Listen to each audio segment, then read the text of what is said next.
The ocean looks endless from above, calm, blue, eternal.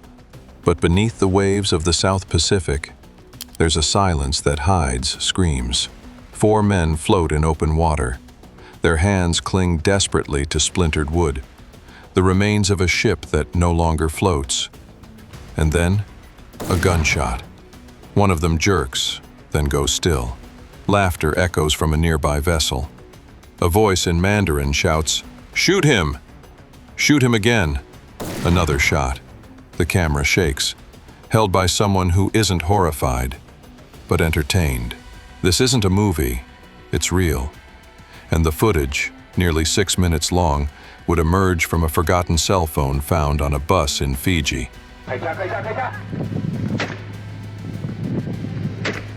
The massacre at sea, aboard the MV Ping Shin 101. A crime with no bodies recovered, no arrests, no justice, only questions. It began not with a ship, but with a phone. In September 2014, a man in Fiji boarded a local bus. On one of the seats he found a lost cell phone, an ordinary black device, scuffed and worn, its language set to Mandarin. He opened the gallery and saw something that would change him forever. Video after video, filmed from the deck of a ship. Men clinging to debris in the water, gunshots, laughter, cheering. It wasn't just a fight, it was execution. The footage was turned over to police, and soon the world's media picked it up. CNN, The Guardian, BBC, all asking the same question. What had happened out there? At first, authorities had no idea where to start. The footage contained no coordinates, no timestamp. Only clues. The sound of the language, the style of the ship, the clothing of the men. But maritime experts noticed something others missed. The ship's deck markings, painted faintly near the bow, read, Ping Shin 101, a Taiwanese longliner, a fishing vessel registered under the name of Ping Shin number 101. The ocean is vast, but fishing fleets often cross paths. So investigators began tracing its last known position, somewhere in international waters between Fiji and Tonga. The ship, it turned out, was part of a Taiwanese fleet fishing for tuna, one of the most dangerous and secretive industries in the world. Long months at sea, crews from mixed nationalities, low pay, high tension. And in those floating worlds, far beyond any nation's law, conflict often ends in blood.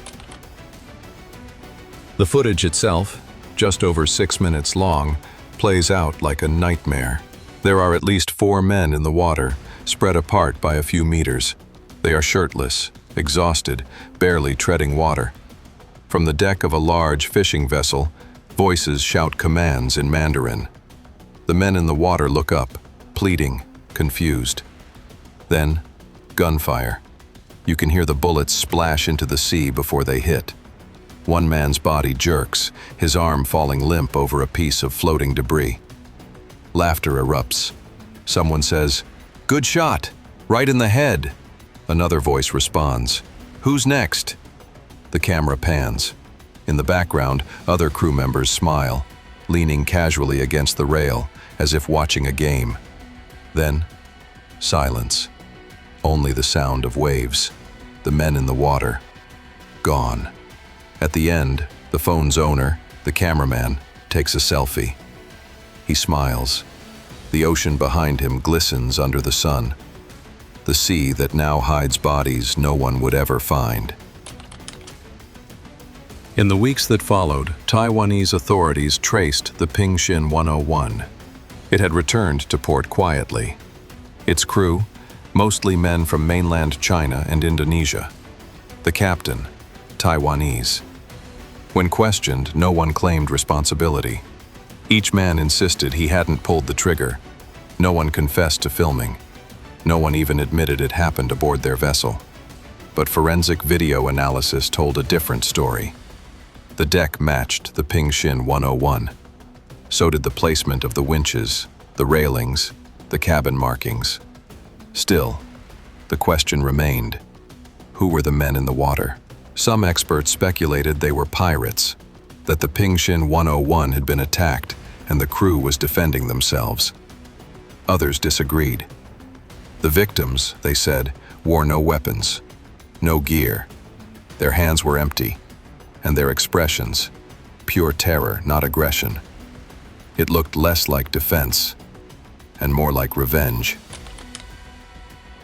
To understand what might have happened, you have to understand the world these men lived in. The high seas, beyond 200 nautical miles from any shore, are lawless.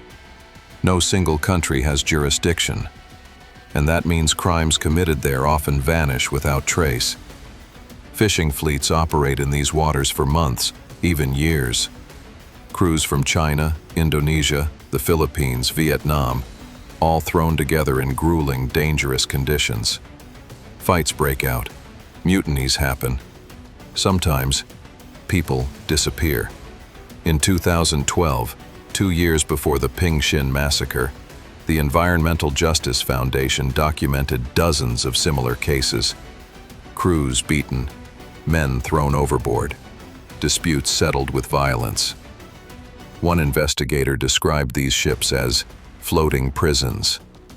No law, no oversight, and no way home. When journalists dug deeper, more disturbing details surfaced. The Ping Shin 101 had been owned by a company called Ping Shin Fishery Company, based in Kaohsiung, Taiwan. It was a longliner, a type of ship that uses thousands of baited hooks stretching for miles across the ocean. In the registry logs, the vessel had been active around 2012 to 2013, then vanished from records. By 2014, it was believed to have sunk or been scrapped, but the footage suggested otherwise. Satellite imagery even picked up a similar vessel active near the Solomon Islands that year. And in one frame of the video, another ship can be seen in the distance, its name partially visible: Chin-Chun 12. Investigators linked it to a Taiwanese fleet operating under Chinese management, meaning multiple vessels might have witnessed, or even taken part in, the killings. Yet no country stepped forward to claim jurisdiction. Not Taiwan, not China, not Fiji. The victims had no passports. The killers had no accountability, and the ocean kept its secrets. In 2015, Interpol issued a call for assistance, hoping someone might recognize the men in the footage. Still, no one came forward. The reason was simple: fear. Fishermen on these fleets live under brutal hierarchies. Captains rule absolutely. Speaking out can mean being left at sea, or worse. Human rights organizations begged Taiwan to act, but authorities said there was insufficient evidence to prosecute. Without bodies, without a murder weapon, and without testimony, there could be no case. So the perpetrators walked free. One of them, believed to be the man filming, was even seen in later photos aboard another fishing ship, still smiling, still working the same waters. Today, the Ping Shin 101 is gone. No one knows what became of the vessel after 2015.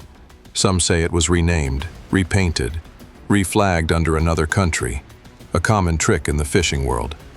Others believe it was sunk, buried with its secrets beneath the Pacific. But the video remains, a digital ghost, a reminder of what happens when the sea becomes a courtroom with no judge. Each year, more than 100,000 fishing vessels roam international waters. Thousands of workers vanish without explanation. And for every crime caught on camera, countless others go unseen.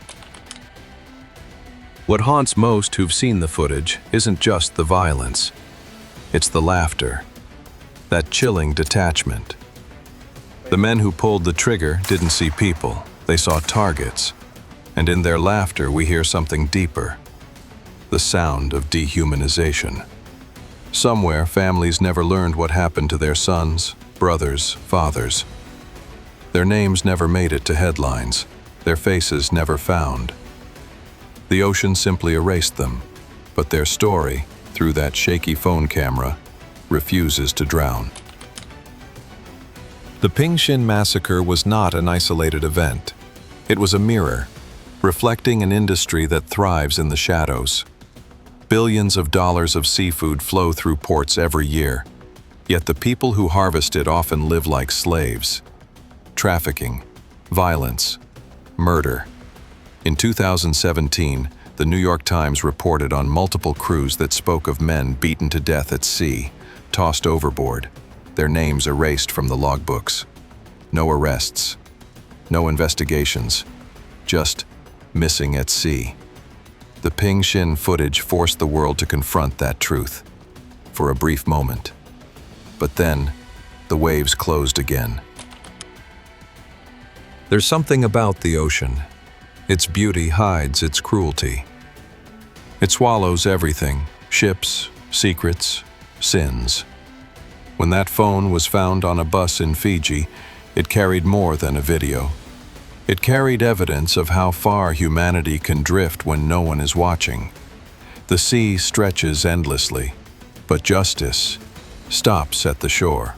Maybe that's why this footage still circulates online, a grim reminder that some stories have no endings, only echoes. 4 men float in blue water. The sun burns overhead. A gun rises. A laugh breaks the silence. 6 minutes of horror. A lifetime of questions. No names, no trial, no justice. Just a single, haunting truth. On that day, the sea became a graveyard, and the world just kept fishing.